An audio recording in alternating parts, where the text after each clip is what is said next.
Hey there, everybody. Welcome back to Plat Purplatypus' name. Welcome to another Dragon Quest Tact video. Today we are doing Zombie Battle Road 8. It's like, let me start this song here. That way it sounds epic. Today we are starting Zombie Battle Road 8. My team is over here on the left. You can see my exact stats, my exact equipment, yada yada yada. And I will show you a pre-recorded battle. As with all these Battle Road 8s, there is RNG involved, and I don't like doing a voiceover for every single attempt because I end up repeating a lot of things and forgetting a lot of things. So here's my successful attempt, or one of my successful attempts. I did this off camera first. Also above me, there's a picture of my cat doing a funny Superman lay down thing, and I thought it was cute, and I was like, you know what, it's going here. Now, really quick before we get into the fight, I am going to mention the skill levels of my party. And I'm going to go in here and I'm going to look, and I'm actually going to observe. I will mention from left to right the important abilities based off character. Zombie has Dark Claws +4. That's the only thing I use there. Lick Spittle has Scratch +0 and Poison Breath +4. Skeleton has Dark Blow 5 and Skellytoss 5, both of which are used. The Phantom Fencer has Hades Pit +5. We do not use his Dark Blow. And Mummy Boy has Dark Spike +8. Mummy Boy is basically going to carry this entire thing. And he has Sleep Attack +6. I don't think that's as important, but you want to get that Dark Spike as high as you can on Mummy Boy. Anyway, let us jump into the fight. There is no audio because I was watching YouTube. So that's why I have Dragon Quest V Symphonic. Let's just jump right here. All right, so I already messed it up. I already fucked it up. Already messed it up. There we go. Hurry up. I don't want to fast forward because it fast forwards 30 seconds, so only rewinds 10. All right, so the layout is actually pretty important here. Basically, I kept doing it where this guy was coming down here, but I couldn't get Mummy Boy to sleep him and get up to here in time. So the only way I could get it is if I had no units here, so you'd ignore them. So you'd have to move over here, and that would let Mummy Boy come up and sleep him, and then be able to get to Metal Dragon next turn. So there's two basic ways to do this.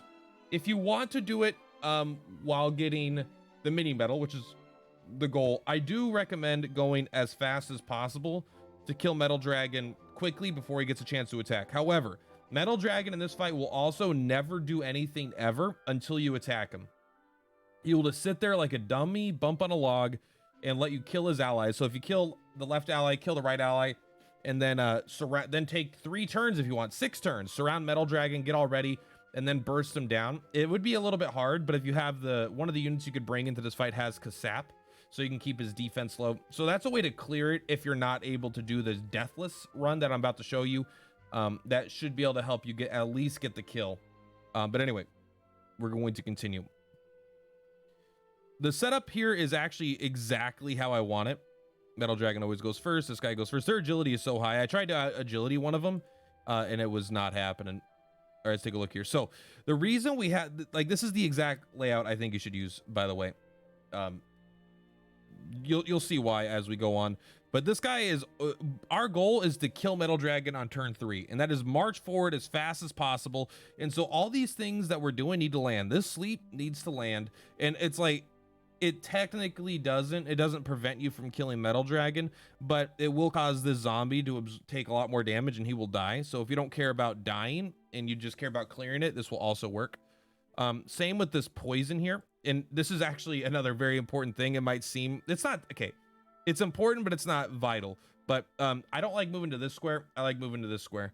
If you move to this square, he is going to try to sleep Phantom Dancer, and if he puts him to sleep, that sucks. But it doesn't really matter, I guess, because you can't have this guy sleep anyway, if you want to do Deathless with my attempt. Because I had it, I did it with all the variants, all right? I missed the first poison, had this guy slept, I missed the sleep over there, and it always caused too much of a fuck up, where one unit died because we didn't have the damage output. In Mummy, we're just moving up.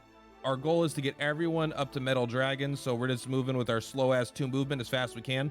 And this guy does take 3 turns to get here, but he does get there on turn 3, so he does get a chance to attack, which is very good. Metal Dragon just still doing his thing. And so it's turn 2. This is where we're going to try to get in, not quite half the damage, but almost. So this is the only attack this guy is going to use because he has an attack that has a range. It's 1 and 2, right? Because range 1 adjacent, but also these corners are range 2. So you could do this with either Phantom Dancer or the skeleton. I'm trying to remember why I decided to go with this version. I think it's because if I use skeleton, so you could like switch their positions and do the exact thing, and he could skelly toss here instead of this. But this guy gets to come up here and skelly toss on the guy here to the left, and I think that makes skeleton slightly better here. Also, I think skeleton might have higher attack. Maybe not though. You can tell on the left side of the screen. He does in this situation, but he has better equipment probably. All right, so Mummy Boy is going to come up, do 701 damage, really smack that guy, does most of his HP, or does a huge chunk of his HP. And so Lickspittle moving up here is actually super important also. If you stay down here, this guy is going to use Sizz on Lickspittle and like almost kill him straight up. It'll make he'll two, if Lickspittle gets slept, he will die guaranteed because he'll do 2 attacks on him and kill him. So he does like most of it. So if you move up, it makes it so you're out of range of his attack and he'll always prioritize other party members. In here, we're just doing the skelly toss, trying to get some damage in. I don't even like, there's a lot of freedom in a lot of these attacks and how much damage you do. Like, I don't know if that attack is necessary, right? And if you're and if you get your team up to rank 6 on like Mummy and the Phantom Dancer, you could probably even cheese out this fight a little bit easier. But still, this fight is like, I think this fight's semi hard to solve. Because it doesn't feel like you can kill Metal Dragon in 3 turns. That was my big thing I couldn't overcome, because when I did it initially, I knew that he wouldn't do anything if you didn't attack him. So I was waiting until like turn 6, right? I was killing both left and right, and then I was surrounding him, then I was attacking him, and I got the kill, but someone would always die. But so I didn't feel like you could safely ignore these units, get up there and kill him in 3 turns, but that ended up the strat I found. All right, he does nothing. This is his last turn he does nothing. After this turn, on the start of turn 4, he will heal if you have dealt damage to him. If you've not touched him at all, he will continue to sit there and do nothing. If you've dealt even 1 point of damage to him, he will heal 500 HP. He will boost his own defense by 3 stages, where if you sap him actually at some point here, it'll actually just go to neutral. But if you don't sap him, this expires and then he boosts, so he ends up at +3. He doesn't get an attack boost though. He's just really strong. And if you don't kill him on turn 3, this would be an over attempt, because he would definitely you'd definitely lose some units here.